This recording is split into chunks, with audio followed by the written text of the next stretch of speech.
I will build a duplex to live with my parents, and you will have to help me out with $100,000. You don't have any veto power. What belongs to my daughter-in-law is ours, isn't it? My husband and in-laws have said so, and have tried to build a house on the land I inherited, but I will never let that happen. I told them a fact, but I'm already single. My name's Sarah, and I'm a 34 years old office worker. After graduating from college, I got a job at a securities company and worked hard. I enjoyed my work because the more I did it, the more result I got.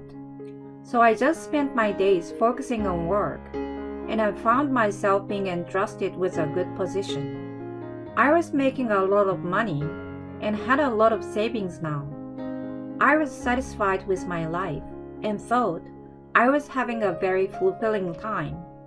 However, I suddenly realized that all my friends around me were getting married and having children. I felt like I was being left behind, seeing their families happily getting along. And my parents have been asking me a lot about my recent tendencies.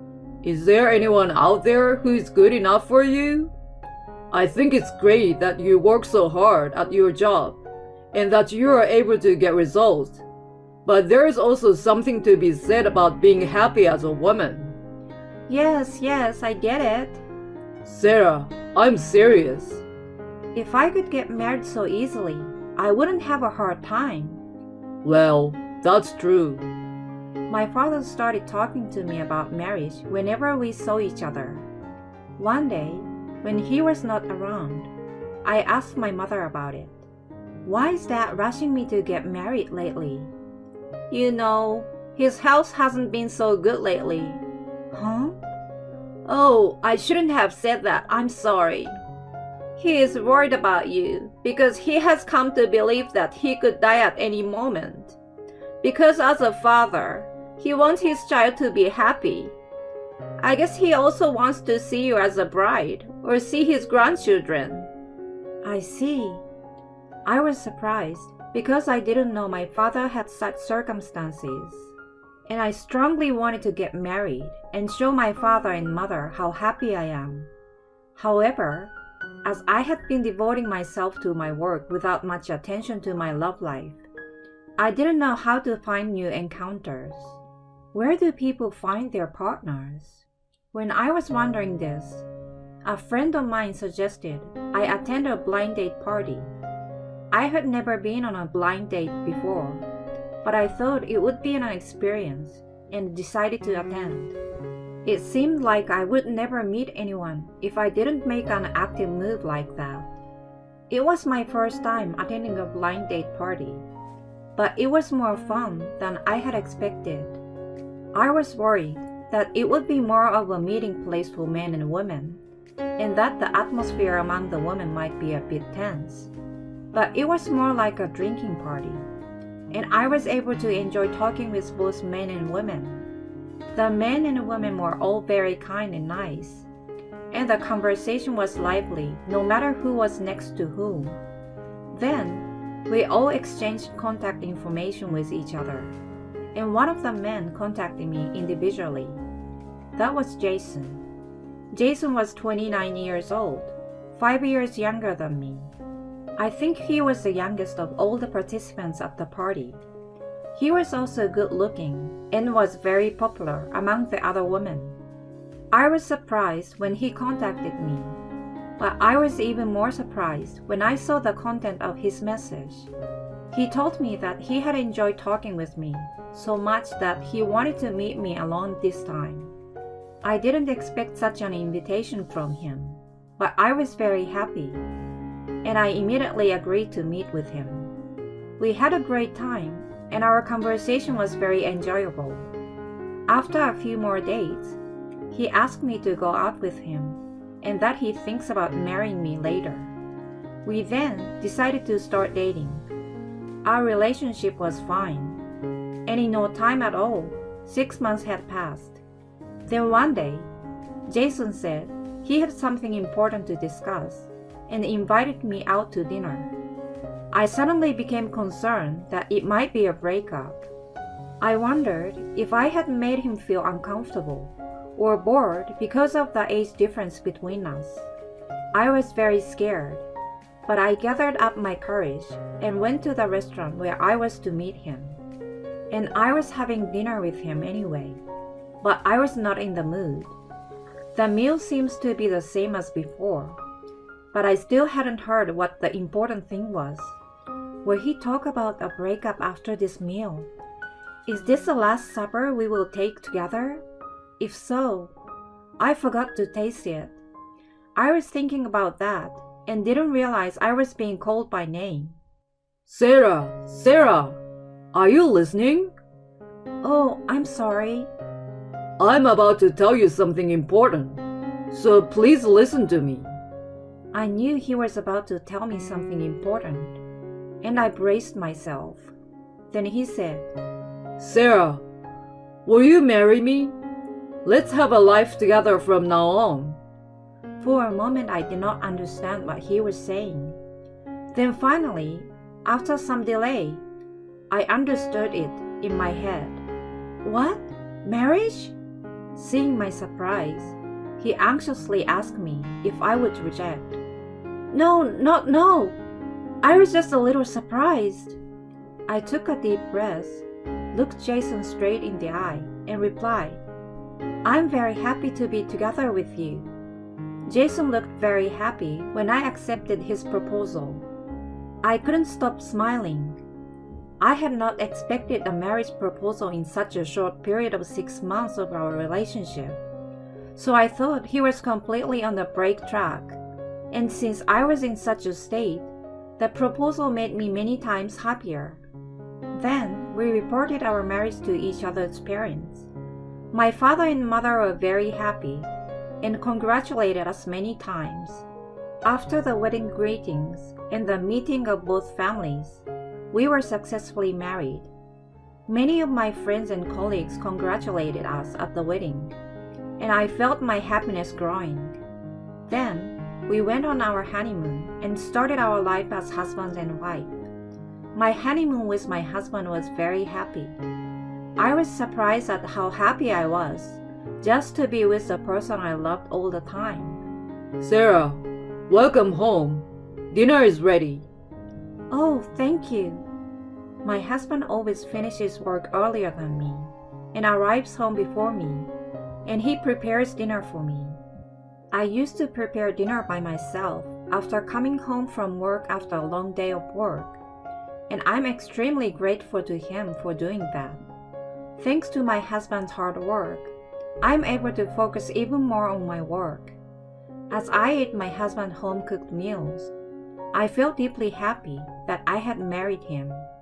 I was able to fulfill one of my filial piety by showing my father how I got to be a bride, and living with my partner was definitely the happiest time of my life.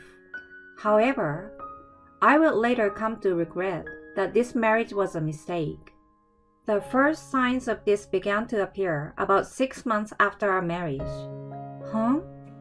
One day, I looked at the bank book of our couple's shared account, and there was a withdrawal that I didn't remember. For some reason, $500 had been deducted from our shared account. We put a little money into this account every month, but I had never made a single withdrawal.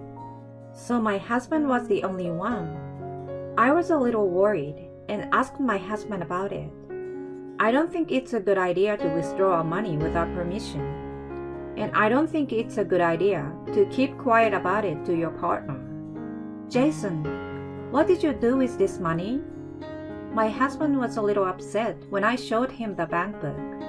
That's because, well, actually, it seems that Grandpa broke his arm. So I gave him money for his hospitalization and treatment on short notice. Oh, really? But I didn't have any money in my account, so I hurriedly took money out of the shared account. I see. I'm sorry I didn't tell you, but I was going to put it back when I got paid. I see. That's all right then. But I still wish you would have talked to me about it beforehand or something. I'm sorry. I will be careful next time. He said and apologized repeatedly, so I decided to forgive him for the time being. However, after that, my husband regularly withdrew money from the shared account without my permission. Each time I asked him what he used the money for, he gave me a reasonable excuse, but I gradually became suspicious of him. Then, I couldn't stand it any longer and went a little hard on my husband. Hey, you're spending too much money on your own, don't you think? And Jason, you don't put money into the shared account at all anymore.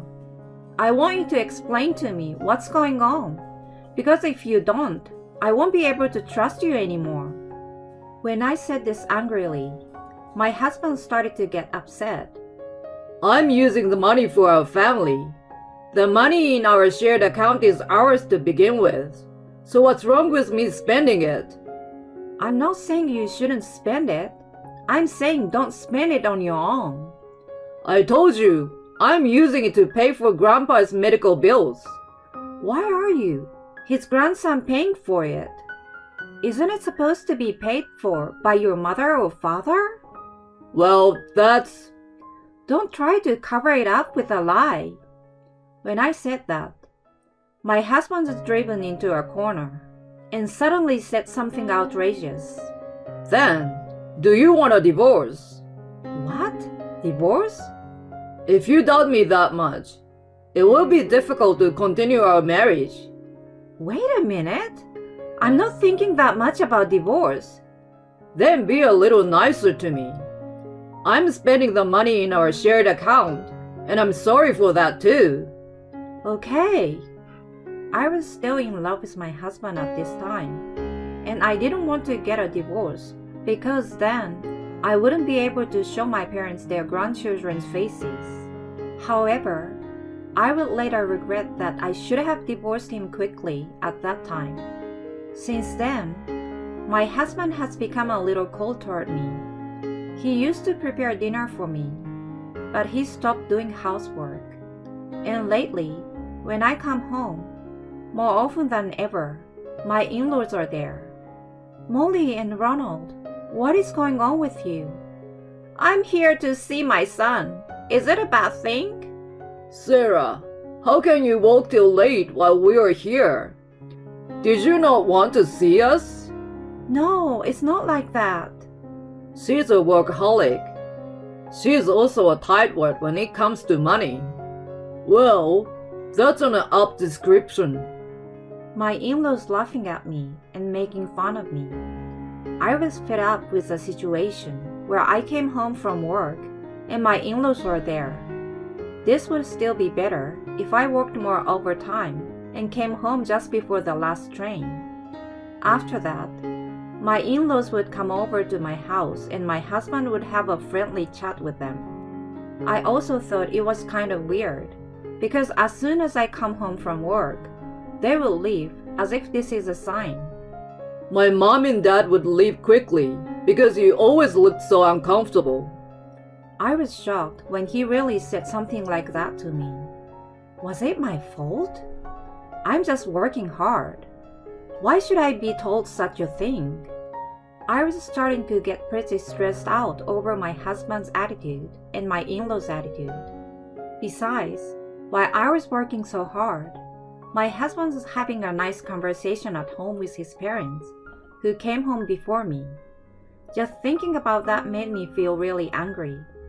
Furthermore, since I'm currently paying for all of our living expenses, I'm also responsible for the utilities and food that my in-laws spend when they're at our home relaxing on their own.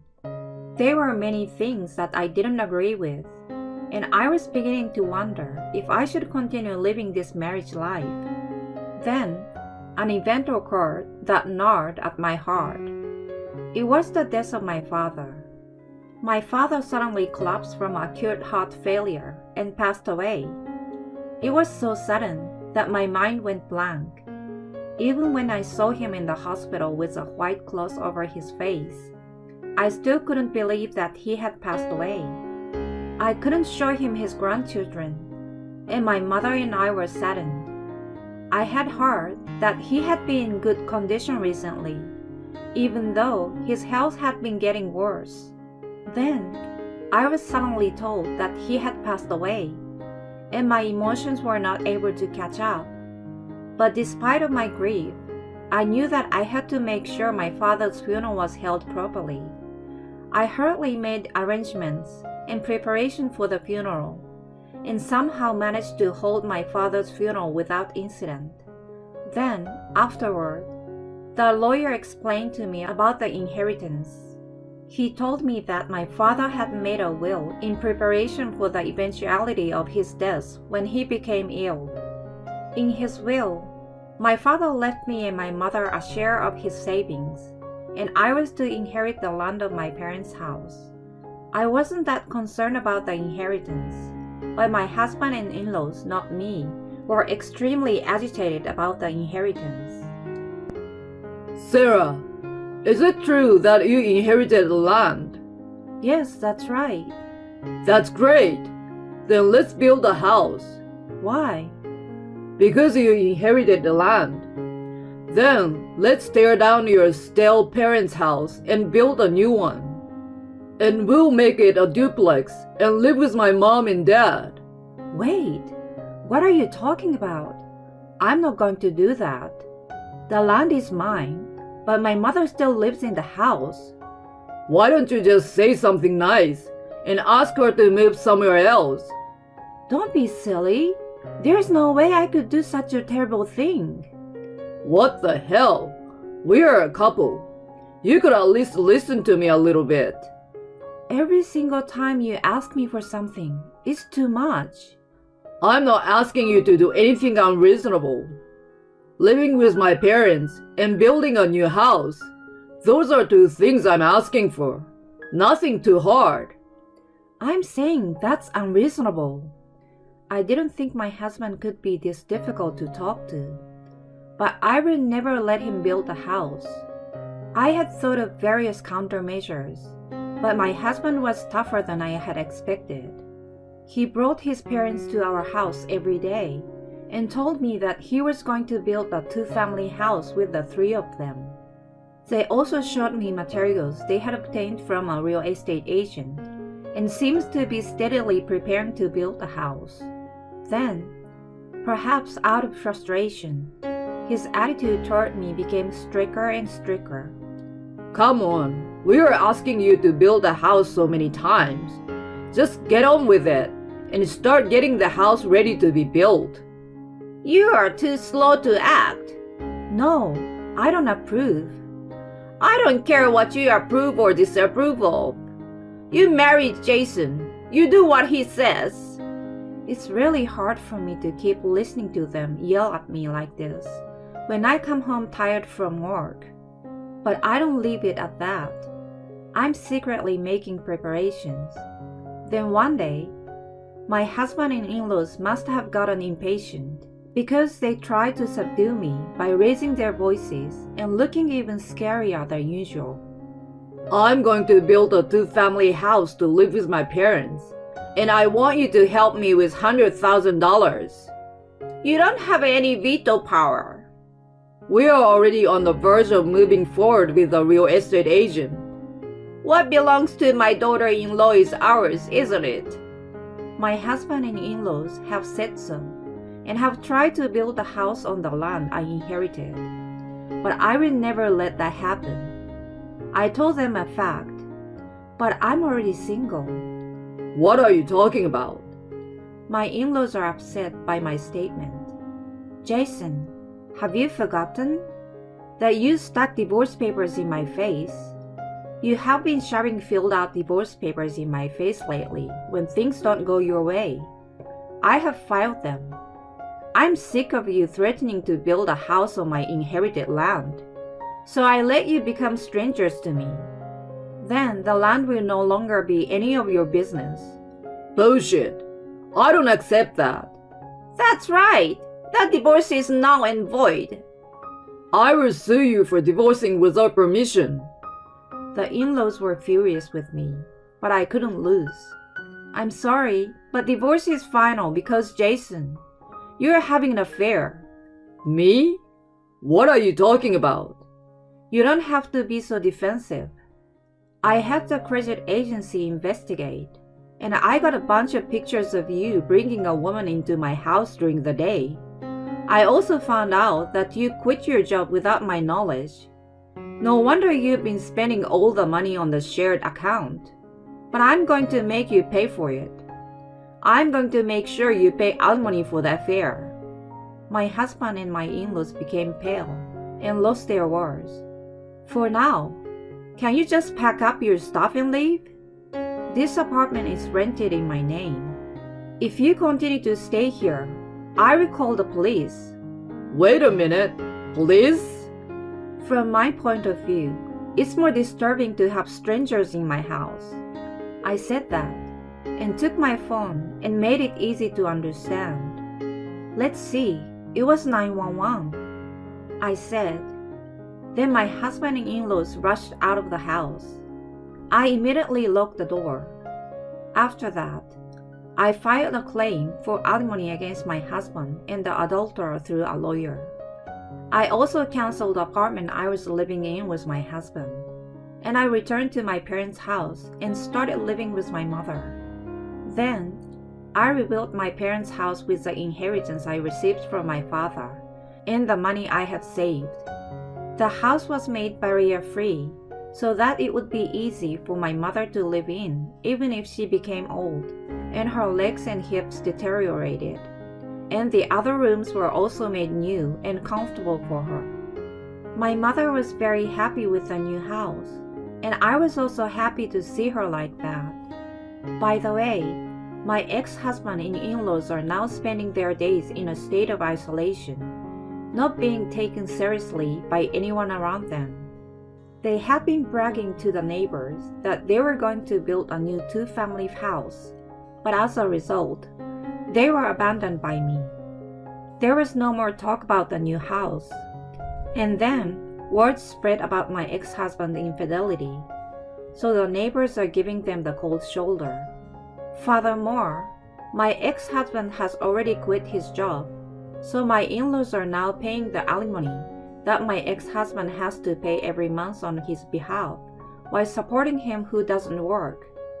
I feel sorry for them, but I also feel good about it, because they were the ones who have directly caused me pain. I'm going to take their example as a lesson to me, and try to live my life honestly, and find happiness in an independent state. It's tricky, because it's hard to tell the difference between truly nice people and people who pretend to be nice at first before they approach you and reveal their true nature. I thought it was wonderful that Sarah was resolute in talking back to her in-laws. It's also great that she hired a credit agency to uncover her husband's infidelity. Now that you were able to cut off the troublesome people, I hope you can meet a wonderful man this time and have a new happy marriage. I wish Sarah all the best for the rest of her life and all the happiness in the world.